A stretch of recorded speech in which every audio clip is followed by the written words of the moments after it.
Wades and Jaffa Cakes. Yes, I've been wanting to review one of these for an absolute, well, not an eternity, obviously, because they've only been out for a couple of years, but the old Tangerine burst, yes. So, let's have a listen and then have a look round. What a lovely, lovely thing this is. Okay, let's go.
So it's pickup time, so it is, and we'll start with the distorted sound, or noisy, as I prefer to call it.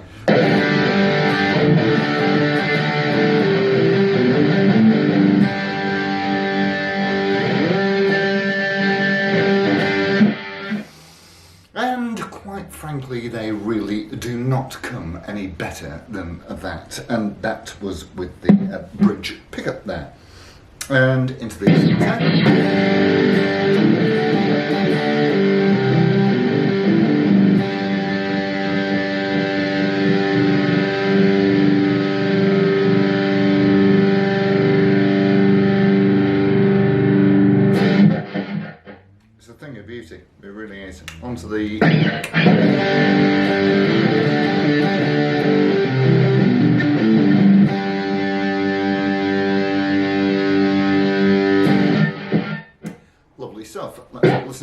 on clean, and then we're going to do a little extra segment that we don't normally perform.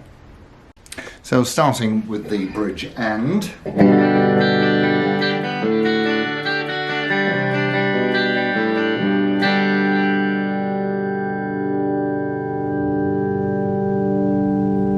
And by the way, this came out of the box, set up, ready, I mean really, string high, action, relief, the whole gamut.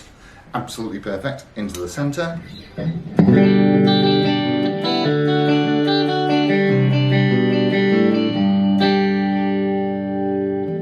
And onto the neck.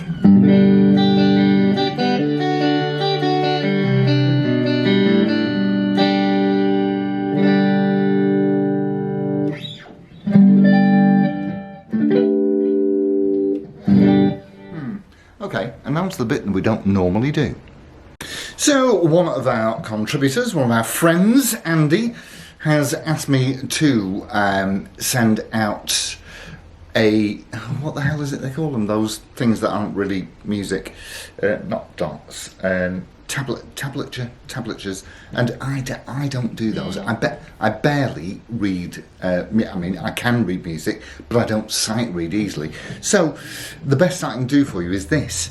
So we're doing a full G, which is pinky covering the E and the B, and of course your middle finger and index finger on the third fret, the bottom E, and the second fret, index finger on the second fret of the A string, and it goes like this. And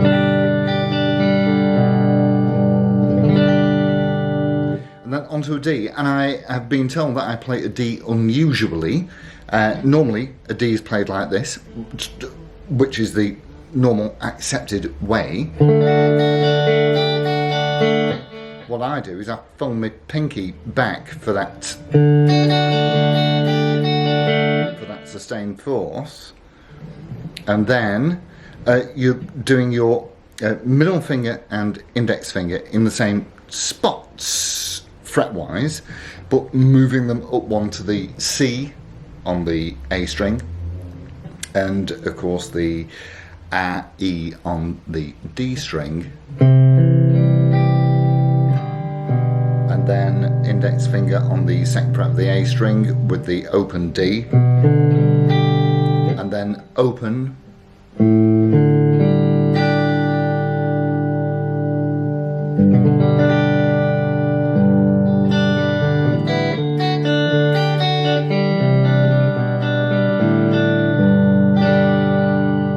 there again.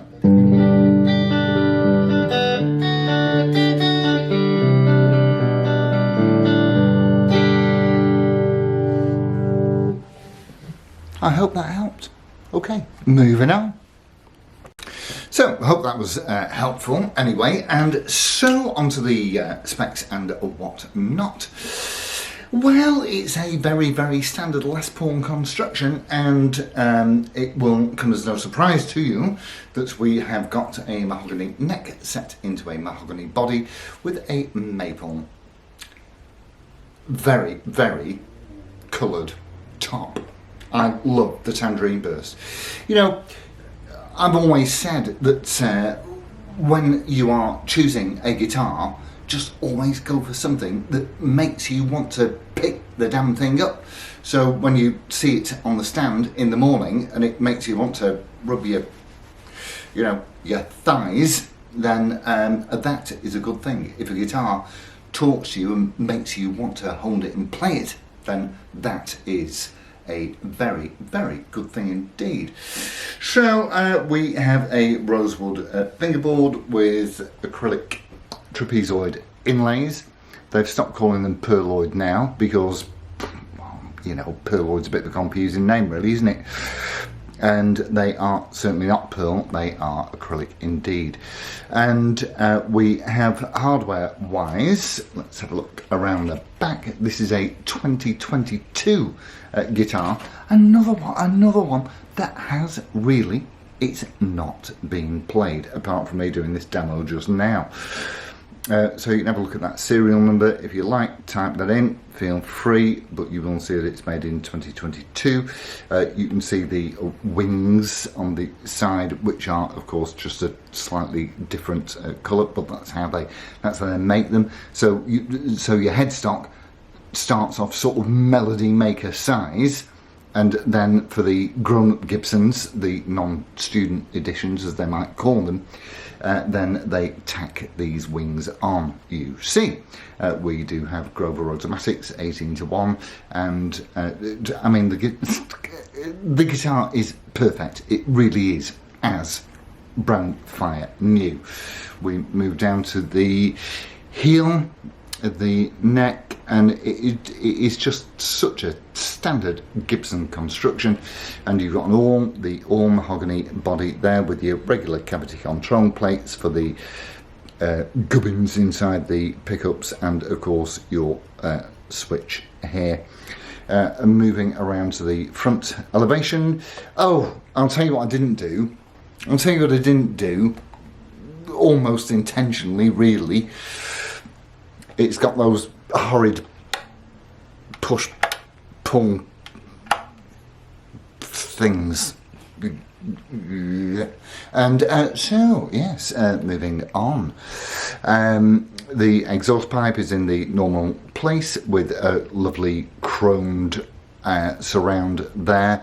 We've got the standard 2 volumes and 2 tone controls, stop tail and ABR tunematic, and pickup wise we have a 498T, which is as hot as you like, and the 490R. So 490R is rhythm, R for rhythm, and T is for treble. So the bridge pickup here is popping out about 13 or 14, something like that, and the 490R is popping out in the late 7s as memory serves, which is very, very much in that very, very sweet 57 classic spot. You've got a little scratch plate there, which is lovely, and what we do note on the switch chip is that there is no poker chip. There may or may not be one in the bag. Can't really recall just now, so maybe there is, maybe there isn't, but let's face it, you know what the switch does, and so there's no big surprises with that. Yeah, so you know, 22 frets, and what's wrong with that collar? Don't you just love it? So there we go. If you want something that is brilliant, blinding, outstanding, stands you out from a crowd, that will not break the bank, these retail for $15.99 in dollars, and I think that JAK are popping them out for 1,300 quid or somewhere in that area. That is your standard price, sort of 1,200-1,300 quid, something like that. So yeah, you know, and the figuring in this thing, in the maple cap, is absolutely beautiful. I love the finish on these. Let's have a look around the back. Lovely, lovely, big, solid mahogany. Ooh, and do you know, the maple cap does make it look a little bit like it has binding.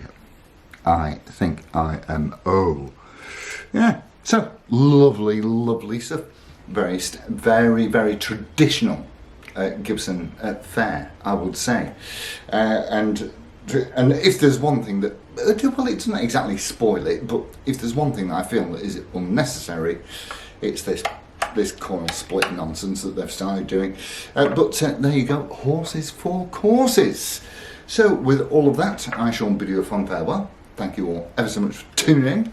And I'll see you. I'll see you on Wednesday, and then, of course, the following weekend it's spooky weekend. So let's see what happens there. Okie dokie. It's adios amigos. Ta-ra.